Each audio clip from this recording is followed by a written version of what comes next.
Subscribe कीजिए दोस्तों हमारे चैनल को। नोटिफिकेशन पाने के लिए बेल आइकन को प्रेस कीजिए। बच्चों, ऑनलाइन क्लास में आपका स्वागत है। देखो, आज 9th क्लास की हिंदी की बुक पढ़ाएंगे। अब आज आपको हिंदी की किताब पढ़ाएंगे जो है आपका क्षितिज बाग एक गद्यखंड, और आपका पाठ पहला लेसन है दो बेलों की कथा, जिसके लेखक है प्रेमचंद। देखो, आप सबसे पहले हम आपको लेखक प्रेमचंद के बारे में बताते हैं। प्रेमचंद का जन्म 1880 में बनारस के लमी गांव में हुआ था। उनका मूल नाम धनपत राय था। प्रेमचंद का बचपन अभाव में बीता और शिक्षा बीए तक हो पाई थी। उन्होंने शिक्षा विभाग में नौकरी की, परंतु असहयोग आंदोलन में सक्रिय भाग लेने के लिए सरकारी नौकरी से त्यागपत्र दे दिया था और लेखन कार्य में पूरी तरह समर्पित हो गए थे। मतलब इनको किताब बुक वगैरह लिखने में, कविता लिखने में, कहानी लिखने में पूरी तरह समर्पित हो गए थे। सन 1936 में इस महान कथाकार का देहांत हो गया था। कब हुआ था इनका देहांत? 1936 में। अब इनकी देखो आप, ये जो हमारी कहानी है आज की दो बैलों की कथा, इसमें इन्होंने इसका शीर्षक इसके माध्यम से बताया है कि देखो इसका शीर्षक क्या है। दो बैलों की कथा के माध्यम से दो बैलों की कथा के माध्यम से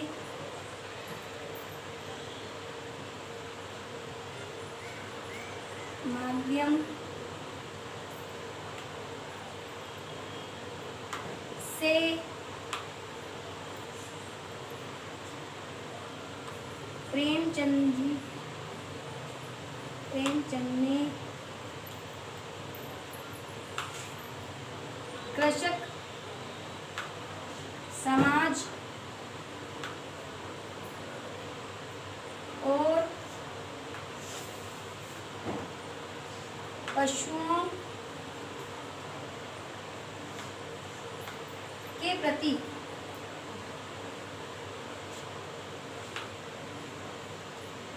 भावनात्मक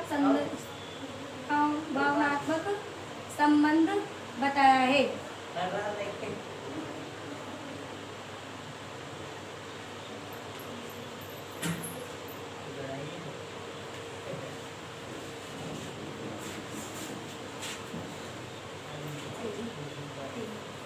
इस प्रकार परोक्ष रूप से कहानी आजादी के आंदोलन की भावना से जुड़ी है।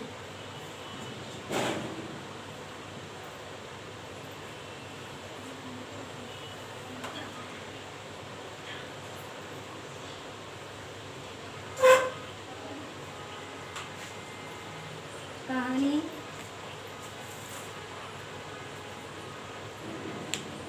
आजादी के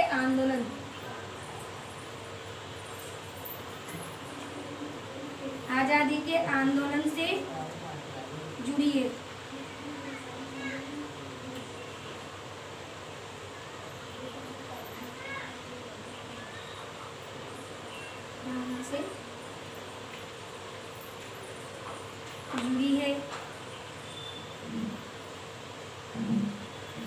साथ ही कहानी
देखो इसमें आपको कवि प्रेमचंद ने शीर्षक बताया है इसका कि दो बैलों की कथा के माध्यम से प्रेमचंद जी ने किसान समाज और पशुओं के प्रति भावनात्मक संबंध बताया है कि इसमें किस प्रकार किसान अपने बैलों के साथ संबंध रखता है, उनका किस प्रकार ध्यान रखता है। वो तभी वो इसको जब वो किसान उनको अच्छी तरह रखता है तो वो बैल भी उसको प्यार करते हैं। ठीक है, तो देखिए आप, आज हम इस कहानी को पढ़ते हैं, दो बैलों की कथा। इसमें आज देखिए आप, जानवरों में गधा सबसे ज़्यादा बुद्धिमान समझा जाता है। जब हम किसी आदमी को पहले दर्जे का बेवकूफ़ कहना चाहते हैं तो उसे गधा कहते हैं। गधा सचमुच बेवकूफ़ है या उसके सीधेपन, उसकी निरापद सहिष्णुता ने उसे यह पदवी दे दी है, इसका निश्चय नहीं किया जा सकता। अब देखो आप, जानवरों को सबसे ज़्यादा बुद्धिहीन जानवर माना जाता है, क्योंकि हम किसी भी व्यक्ति को अगर बेवकूफ़ का दर्जा देंगे तो हम उसको गधे की पदवी देते हैं। गाय सींग मारती है और ब्याई हुई गाय तो अनायास ही सिंगनी का रूप धारण करती है, या अचानक ही सिंगनी का रूप धारण कर लेती है। कुत्ता भी बहुत गरीब जानवर होता है, लेकिन कभी कभी उसे भी क्रोध आ जाता है। लेकिन गधा कभी भी क्रोध नहीं करता है, उसके चेहरे उसको वह गधा कभी भी क्रोध नहीं करता है। उसके सामने आप कैसा भी सड़ी हुई घास डाल दो, उसको आप कैसा ही रखो तो भी वह गुस्सा नहीं करता है। अब देखिए आप इसको आगे कि अब गधे को बैल की भांति भी कहा गया है। जब गधा और बैल दोनों को मिलते जुलते अर्थ बताए गए हैं। कहा गया है कि गधा और बैल दोनों एक समान ही माने जाते हैं, लेकिन फिर भी बैल तो कभी कभी मारता है और कभी कभी अड़ियल बैल भी बन जाता है। झूरी काकी के दो बैल हैं। अब हम इसको कहानी शुरू करते हैं। देखिए आप, झूरी काकी के दोनों बैलों के नाम थे हीरा और मोती। दोनों परछाई जाति के थे। दोनों देखने में सुंदर, काम में चौकस और ढील में ऊंचे थे। बहुत दिनों तक दोनों साथ में रहकर एक भाईचारा के समान रहते थे। दोनों आपस में बैठते थे, आपस में एक साथ बातचीत अपनी अपनी भाषा में बातचीत करते थे। दोनों एक साथ घास वगैरह खाते थे और एक दूसरे को चाटकर सूंघकर अपना प्रेम प्रकट करते थे। ठीक है, उसी प्रकार देखो आप, फिर विग्रह के नाते से नहीं, केवल विनोद के भाव से, आत्मीयता के भाव से, जैसे दोनों में बहुत ही घनिष्ठ मित्रता थी, जिस पर वह ज्यादा विश्वास नहीं किया जा सकता था। जिस वक्त ये दोनों बैल हल या गाड़ी में जोत दिए जाते थे, वह गर्दन मिलाकर दोनों चलते। उस वक्त यह एक ही चेष्टा होती थी कि ज्यादा से ज्यादा बोझ मेरी गर्दन पर हो। मतलब दोनों एक दूसरे से ऐसे चाहते थे कि भाई उससे ज्यादा वजन मेरी गर्दन पर होना चाहिए। दोनों एक दूसरे के बारे में सोचते थे।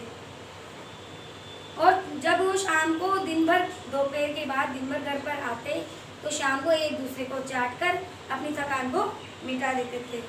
नांद में खली भूसा पड़ जाने के बाद दोनों साथ में उठते और दोनों साथ में मुंह डालते थे, यानी दोनों एक साथ ही वो घास खाते थे। एक मुंह हटा लेता तो दूसरा भी मुंह हटा लेता था। सईयों की बात है कि झूरी ने एक बार कोई को ससुराल भेज दिया।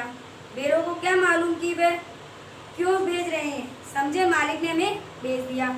वो दोनों बैलों को जब उसने अपने ससुराल भेज दिया तो बैलों ने सोचा कि हमारे मालिक ने हमें बेच दिया है, तो वह अपना यो तो बेच जाना हुआ उन्हें अच्छा नहीं लगा। कौन बुरा जाने, वह झूरी के साले गया को घर तक बोई ले जाने में दांतों पसीना आ गया। मतलब जो झूरी का जो साला था उसको मतलब अपने घर तक ले जाने में बैलों को बहुत ही पसीना आ गया। मतलब बहुत मेहनत करनी पड़ी उसको। पीछे से हाँकता तो दोनों दाएं बाएं भागते, पगैया पकड़कर आगे से खींचता। जब वो उनको बैलों को ले जा रहा था तो एक बैल इधर भगता, एक बैल इधर भगता, क्योंकि वो सोचता था कि हमारे मालिक ने हमें बेच दिया है। मारता तो दोनों सिंह नीचे करके पुकारता। अगर ईश्वर ने उन्हें वाणी दी होती तो जूरी से पूछते कि तुम हम गरीबों को क्यों निकाल रहे हो? हमने तुम्हारी सेवा में क्या कसर छोड़ी है, इसलिए तुम हमें बेच रहे हो। इतनी मेहनत से काम न चलता और काम ले लेते। अगर हमने इतनी मेहनत नहीं करी तो आप हमसे और मेहनत करवा लेते, लेकिन हमें बेचते नहीं। तो लेकिन हम दोनों कभी दाने पानी की शिकायत भी नहीं करी। तुमने जो खिलाया हमने सिर झुकाकर खा लिया, फिर भी तुमने हमें जालिम के हाथों बेच दिया। संध्या के समय दोनों अपने नए स्थान पर पहुंचे। दिन भर भूखे थे, लेकिन जब नान लगाया तो दोनों में से एक ने भी मुंह नहीं डाला। दिल भारी हो गया। जिससे उन्होंने अपना घर समझ रखा था वह आज उनसे छूट गया है, और नए घर में आने से उनको नया गांव, नया आदमी सब बेगाने से लग रहे थे। दोनों अपनी मुखभाषा में सलाह कर रहे थे। दोनों ने एक दूसरे को कनकती से देखा, मतलब एक दूसरे को अपनी नजरों से देखा, आंखों से देखा और लेट गए। जब गांव में सोता पड़ गया, यानी जब गांव में सब सो गए, है ना, तो दोनों जोर मारकर पगे तुड़ा डाले, यानी जो उसको रस्सियां बांध रखी थी वो उन्होंने तुड़ा डाली और घर की तरफ चले गए। फिर कहाँ चले गए थे वो? अपने मालिक के पास चले गए। जूरी प्रातःकाल सोकर उठा तो देखा कि दोनों बैल चरनी पर खड़े थे। दोनों की गर्दनों में आधा आधा गराव लटक रहा है। उठने तक पांव कीचड़ से भरे हैं और दोनों की आंखों में विद्रोह में स्नेह झलक रहा था। जब जूरी सुबह उठा तो उसने दोनों बैलों पर देखा, अपने घर पर देखा, है ना। दोनों की गर्दनों में आधा आधा गराव, जैसे वो बांध रखी थी ना उनकी डोरियां वगैरह से, तो वो लटक रहा था। घुटने तक कीचड़, उनके पांव कीचड़ में भरे हुए थे और दोनों की आंखों में विद्रोह में स्नेह झलक रहा था। भाई उनको दुख हो रहा था कि तुमने हमें किस कारण से भेजा है। घर और गांव के लड़के यह दृश्य जूरी बैलों को देखकर जिसने से गदगद हो गया और उन्हें गले लगा लिया। उन दोनों के गले लगाने पर लोगों ने ये उसको देखा और घर के गांव और मतलब आसपास के जो लोगों ने उनको देखा, उन्होंने तालियां बजाकर उनका स्वागत किया।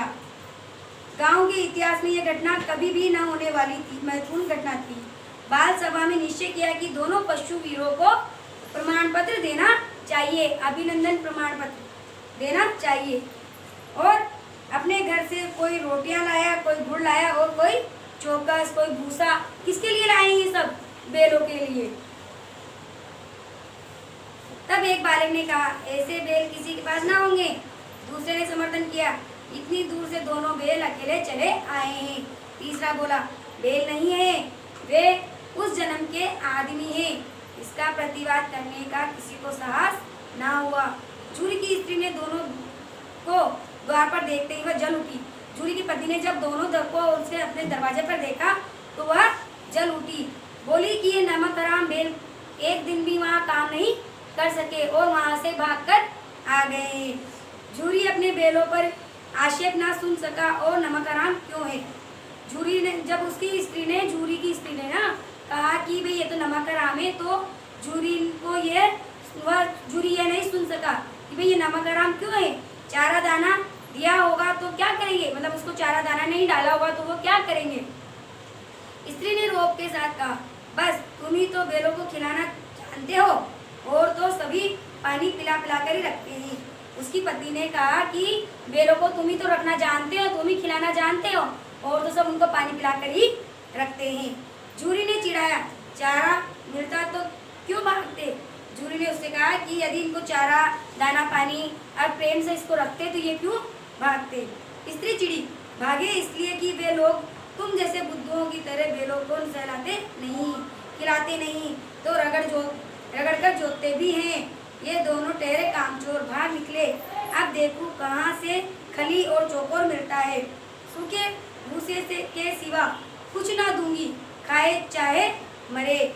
वही हुआ, मंजूर को कड़ी ताकीद कर दी कि बैलों को खाली सूखा भूसा दिया जाए।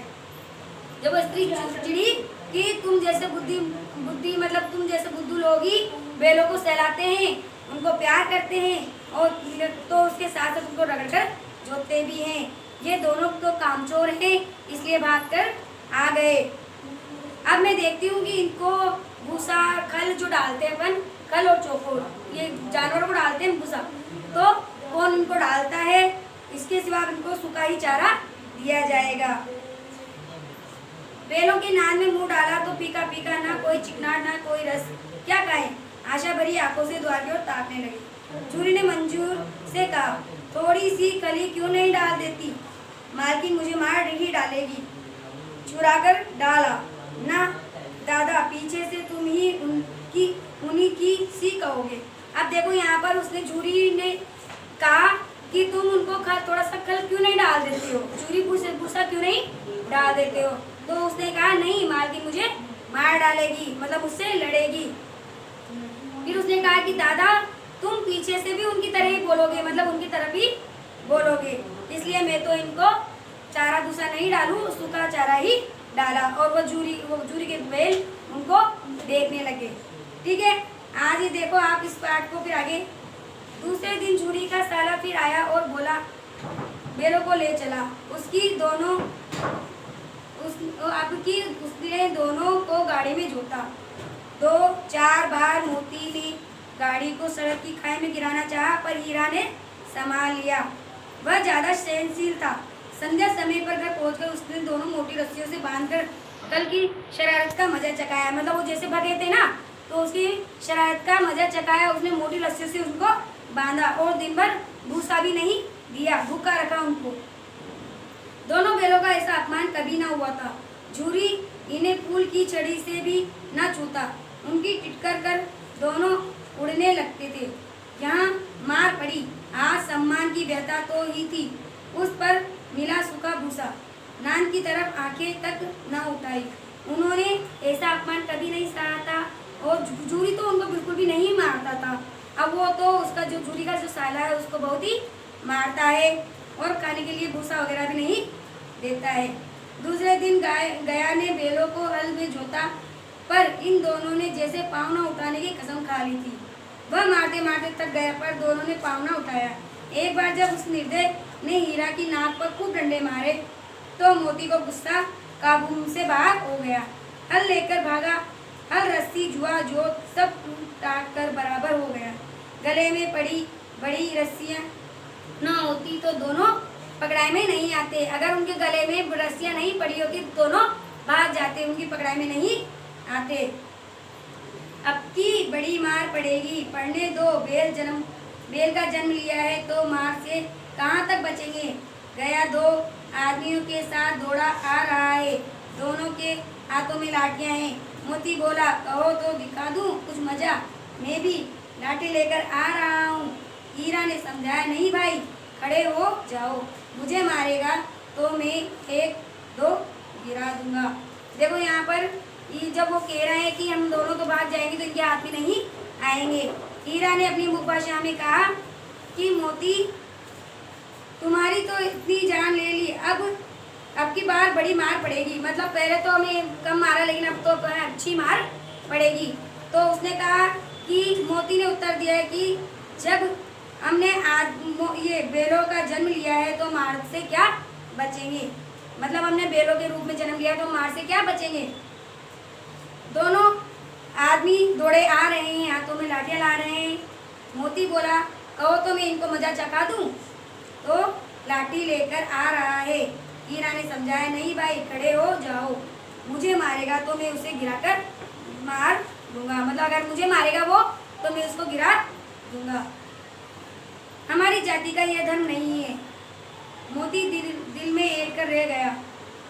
आ गया पहुंच और दोनों को पकड़कर ले गया। कुशल हुई उसने इस वक्त मारपीट ना की, नहीं तो मोती भी पलटकर जवाब दे देता। मतलब अगर वो उनको मारता तो मोती भी उसको मार गिरा देता। उसके तेवर देख कर गया और उसके सहायक समझ गए कि इस वक्त टाल जाना ही मसलत है। मतलब इस वक्त उन दोनों को टाल देना ही समझदारी है। आज दोनों के सामने फिर वही सूखा भूसा लाया गया। दोनों चुपचाप खड़े रहे। घर के लोग भोजन करने लगे। उस वक्त छोटी सी लड़की 2 रोटियां लिए निकली और दोनों के मुंह में देकर चली गई। उस एक रोटी से उसकी भूख तो क्या शांत होती, पर दोनों के हृदय को मानो भोजन मिल गया। माँ किसी सज्जन का वास है। लड़की भेड़ों की थी। उसकी माँ मर चुकी थी। सौतेली माँ उसे मारती रहती थी, इसलिए इन भेड़ों से उसे एक प्रकार की आत्मीयता मिल गई थी। दोनों दिन भर जोते जाते, डंडे खाते अड़ते, शाम को थान पर दिए जाते और रात को ही बालिका उन्हें रोटी खिला देती थी। अब देखो, फिर इनको जब प्रेम के इस अप्रसाद की यह बरकत थी कि दो गाल सूखा भूसा खाकर भी दोनों दुर्बल न होते, मगर दोनों की आंखों में रोमों में विद्रोह भरा था। जब वो जूरी उनके साथ ऐसा बर्ताव करता था, उनको मारता था, पीटता था, उनको भोजन वगैरह नहीं देता था, तो वो बहुत ही दुर्बल और पतले दुबले हो गए थे। फिर वो जब जोर लगाकर उन्होंने रस्सी तोड़ी, तो फिर वो वापस ही अपने मालिक के पास भाग गए। प्लीज लाइक कर दीजिए, सब्सक्राइब कर दीजिए और बेल आइकन को प्रेस कर दीजिए। देखने के लिए धन्यवाद।